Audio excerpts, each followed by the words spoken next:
Ini adalah percakapan terakhir yang diucapkan oleh kapten dalam kokpit pesawat MH370 pada pukul 1.19 pagi tanggal 8 Maret tahun 2014, sebelum hilang dari radar penerbangan.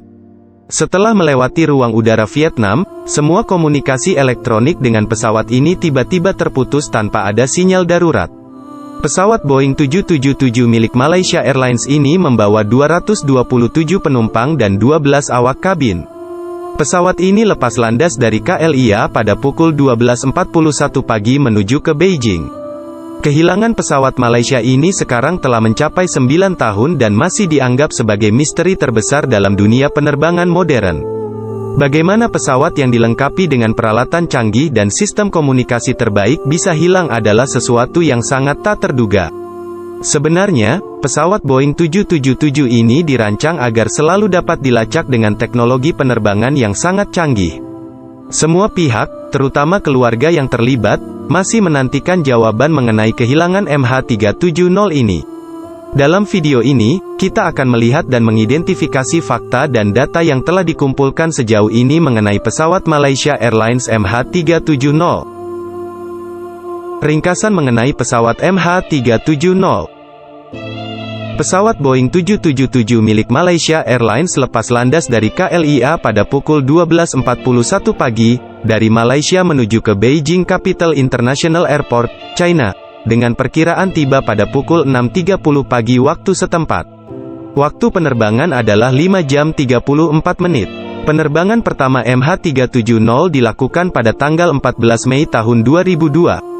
Total waktu terbang MH370 adalah 53.465 jam. Pemeliharaan terakhir dilakukan pada tanggal 23 Februari tahun 2014 dan tidak ada masalah. Pesawat hanya mengalami satu insiden besar pada tahun 2012 di mana sayap kanannya bertabrakan dengan pesawat lain di Bandara Shanghai saat bergerak di landasan.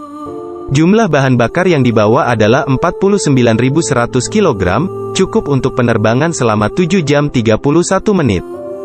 Flight Plan MH370. Flight Plan adalah dokumen yang disiapkan sebelum penerbangan komersial untuk menunjukkan jalur perjalanan sesuai dengan format tertentu.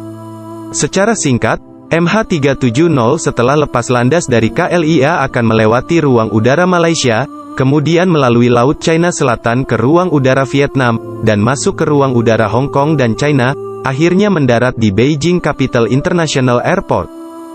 Perubahan dari Flight Plan. Pada pukul 1.19 pagi, Pusat Kontrol Lalu Lintas Udara Malaysia memberitahu pilot untuk menghubungi Pusat Kontrol Lalu Lintas Udara Ho Chi Minh. Pilot MH370 menjawab dengan, "Good night Malaysian 370, sekitar 5 detik setelah melewati ruang udara Vietnam. Simbol pesawat MH370 di layar kontrol lalu lintas udara Malaysia menghilang dan beralih ke kendali lalu lintas udara Vietnam.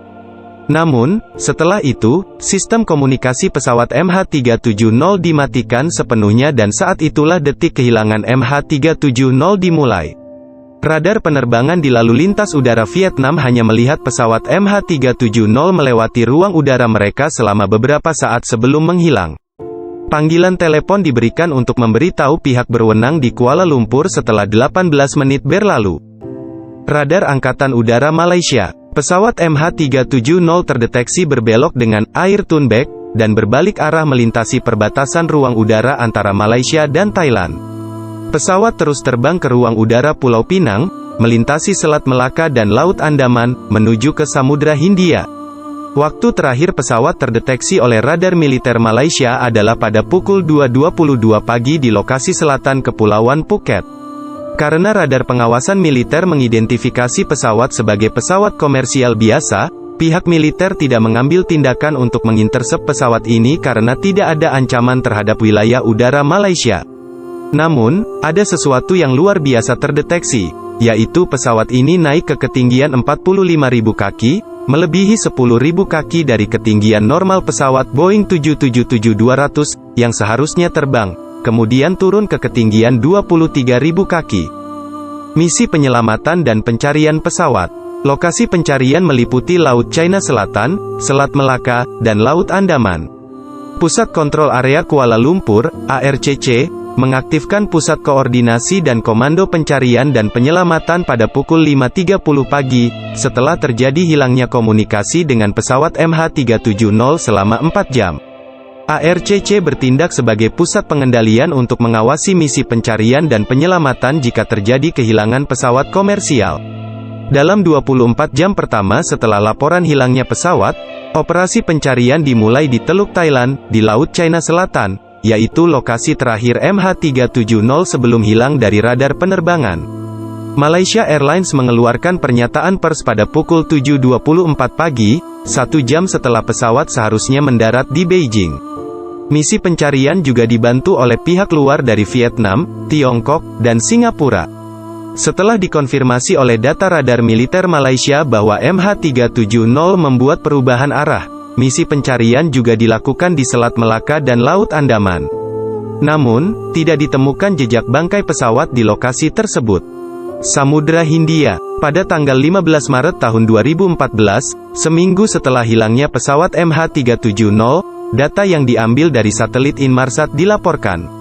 Analisis dari data tersebut tidak dapat mengidentifikasi lokasi tepat di mana pesawat hilang. Namun sinyal dari satelit Inmarsat menunjukkan bahwa pesawat terbang selama beberapa jam di kawasan Samudra Hindia sebelum hilang. Pada tanggal 24 Maret tahun 2014, Perdana Menteri Najib Razak membuat pernyataan media dan mengumumkan hasil analisis dari pihak Inmarsat dan UK Air Accident Investigation Branch, AAIB, bahwa pesawat MH370 berakhir di kawasan terpencil di Samudra Hindia, 2.500 km di sebelah barat daya Australia. Misi pencarian kemudian diluncurkan di Samudra Hindia dengan bantuan dari Australia. Namun, kawasan laut yang teridentifikasi adalah terpencil, belum dieksplorasi dan dalam, sehingga membuat misi pencarian menjadi sangat sulit. Pihak yang terlibat dalam misi mencari MH370. Misi pencarian oleh pihak ATSB, Australian Transport Safety Bureau, adalah yang paling besar, teliti, dan mahal menggunakan teknologi canggih untuk menyelidiki perairan dalam di Samudra Hindia. Tujuannya adalah untuk menemukan sisa-sisa bangkai pesawat dan mencari kotak hitam pesawat. Misi ini merupakan operasi yang sulit di daerah yang sangat berbahaya. Semua data mengenai kinerja pesawat, radar, satelit, dan arus laut diperhitungkan. Para ilmuwan dan insinyur sukarelawan membentuk kelompok peneliti independen untuk membantu pemerintah Australia. Namun, setelah 3 tahun pencarian tanpa menemukan bukti yang kuat, operasi dihentikan setelah menghabiskan sekitar 2,3 triliun rupiah. Upaya pencarian dilanjutkan di perairan dalam Samudra Hindia oleh perusahaan terkemuka Amerika bernama Ocean Infinity pada tahun 2018.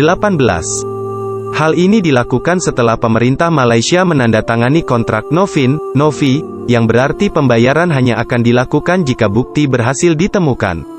Pencarian dilakukan di area baru berdasarkan analisis dari satelit Inmarsat yang menyatakan kemungkinan besar MH370 dapat ditemukan di area melengkung di Samudra Hindia. Saat pesawat mendekati area ini, kemungkinan besar telah kehabisan bahan bakar dan jatuh ke laut. Namun, upaya selama 138 hari ini juga tidak menghasilkan hasil dan dihentikan pada bulan Mei tahun 2017 karena biaya yang sangat tinggi. Bukti yang ditemukan sejauh ini, bangkai pesawat MH370 yang terapung telah ditemukan di 22 lokasi yang berbeda di sepanjang wilayah selatan Samudra Hindia, termasuk pesisir Afrika Selatan dan Kepulauan Hindia. Di situs resmi MH370, terdapat total 27 item yang ditemukan dan diselidiki. Beberapa item telah diidentifikasi oleh para ahli sebagai bagian dari pesawat MH370 menggunakan tanda pengenal unik dari produsen MH370 yang terdaftar.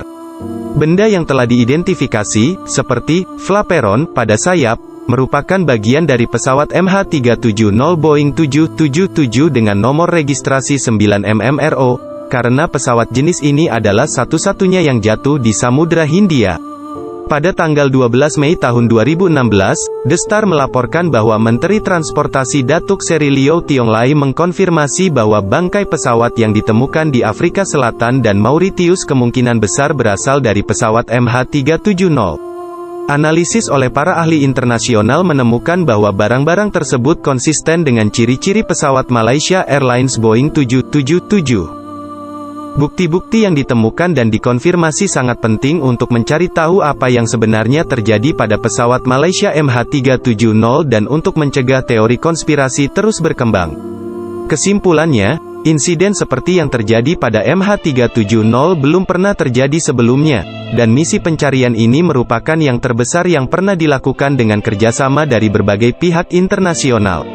Upaya untuk melacak dan mencari harus tetap ada dan tidak boleh dilupakan.